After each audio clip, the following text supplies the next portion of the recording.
A todo mundo le ha pasado que por lo menos una vez en su vida le han dicho: sos idéntica a tu mamá, sos igualita a tu papá, o a tu hermana, o a tu prima. Esto no sorprende a nadie porque sabemos que somos parientes y que somos el 50% de la información genética de nuestro papá y el 50% de la información genética de nuestra mamá, que también era el 50% de la información genética de su mamá y el 50% de la información genética de su papá y de su papá y de su mamá y de su papá, hasta llegar a nuestros ancestros más antiguos.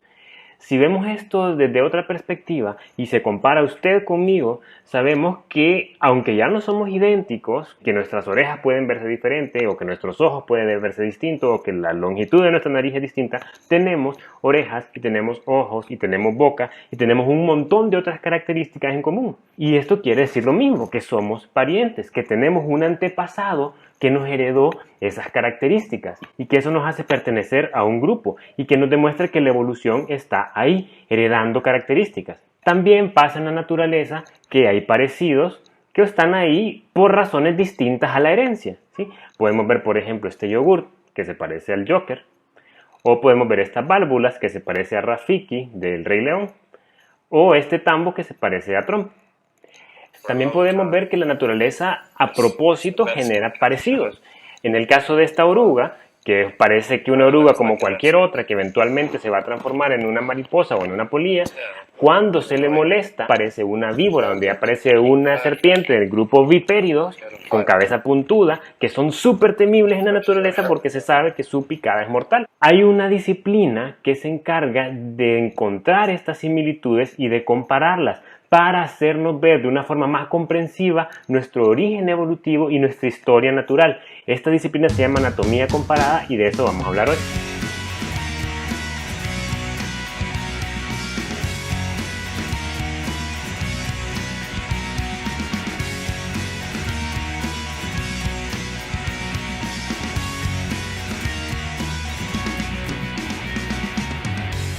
En anatomía comparada existen algunos conceptos clave. Recordemos que esta disciplina se trata de contrastar estructuras físicas, partes anatómicas. Entonces, dos de los conceptos más importantes son las estructuras homólogas y las estructuras análogas. Empezando por las estructuras homólogas, lo que podemos ver en la imagen son, por ejemplo, 5 estructuras de organismos diferentes que tienen muchísimo en común. Y tienen muchísimo en común porque son organismos con un origen común, que heredaron esas características de sus ancestros. Podemos ver el brazo de un humano.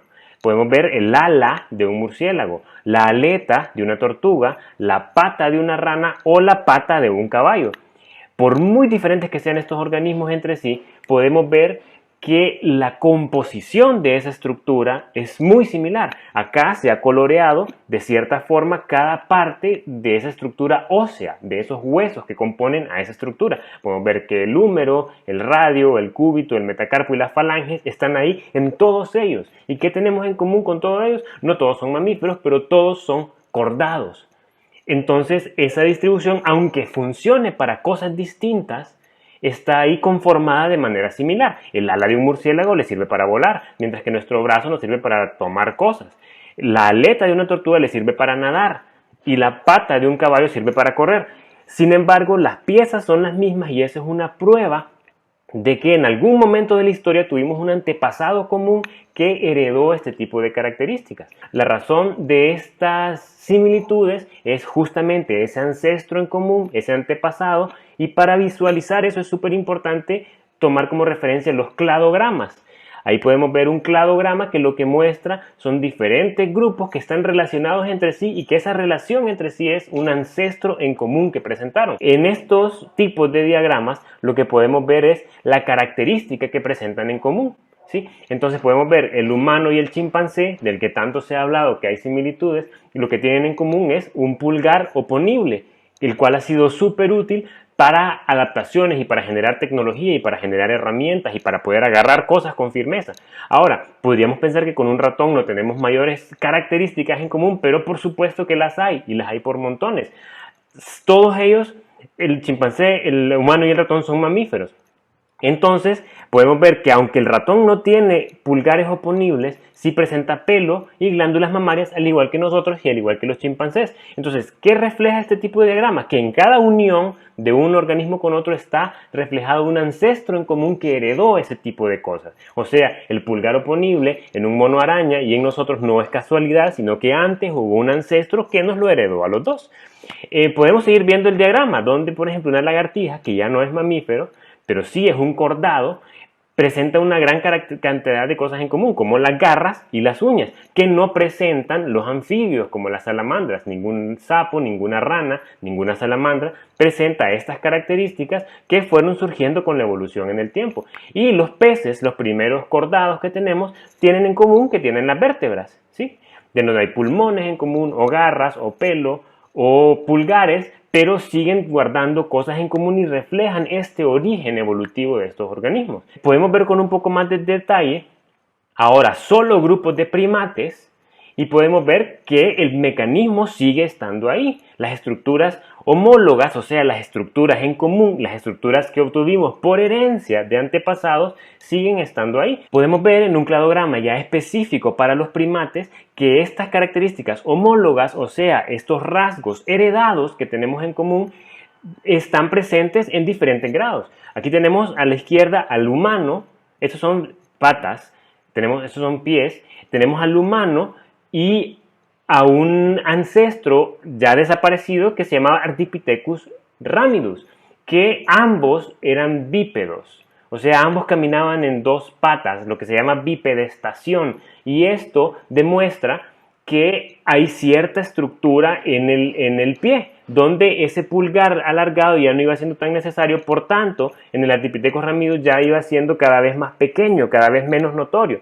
Ahora, estos dos animales, estos dos seres, ¿sí? Animales, están en común porque tienen un ancestro en común que les otorgó esta capacidad de andar en dos patas. Todos los demás son del mismo grupo de los primates, pero presentan diferencias entre sí. Vemos también que entre este grupo de animales y los gorilas, por ejemplo, la pata ya es completamente diferente, y esto es porque unos andan en dos patas y los otros son cuadrúpedos, solo que son cuadrúpedos terrestres, a diferencia de los gibones o de los orangutanes, que siguen siendo primates, al igual que nosotros, pero que ya ellos eran arborícolas, ¿sí? Andan en cuatro patas, pero sobre ramas, y entonces sus articulaciones y sus estructuras en la mano debían ser adaptadas a esa vida arborícola. Entonces vemos aquí un ejemplo claro de cómo hay dentro de los mismos grupos estructuras que son muy similares entre sí y que ha sido la evolución la que va generando diferentes cambios, pero donde la relación claramente está ahí. Un segundo concepto clave dentro de la anatomía comparada son las estructuras análogas. A diferencia de algo homólogo, que significa algo que es igual, y es igual porque viene de un mismo origen, las estructuras análogas es distinto. Las estructuras análogas son estructuras que se parecen, pero que no son producto de la herencia, que se parecen no porque hayan sido obtenidas de un antepasado que tenemos en común. Entonces podemos ver, por ejemplo, la pata de ese caballo con la pata de una hormiga. Uno es un artrópodo y otro es un mamífero, un cordado. Entonces podemos ver que aunque las dos sean patas, incluso las dos sirvan para caminar, la composición de las piezas es totalmente distinta. Uno es vértebras y en otro son tarsos. Uno ni siquiera es vertebrado y el otro sí. Entonces son estructuras que sirven para lo mismo, pero que no fueron heredadas por un antepasado común. Podemos ver lo mismo en la aleta de un pez y en la aleta de un delfín, donde uno es un mamífero y otro es un pez. En el pez están hechas por espinas radiadas que genera una aleta funcional, y aunque le sirve para lo mismo al delfín una aleta, esta está hecha por huesos mucho más parecidos a los de nuestro brazo. Y por último, las alas.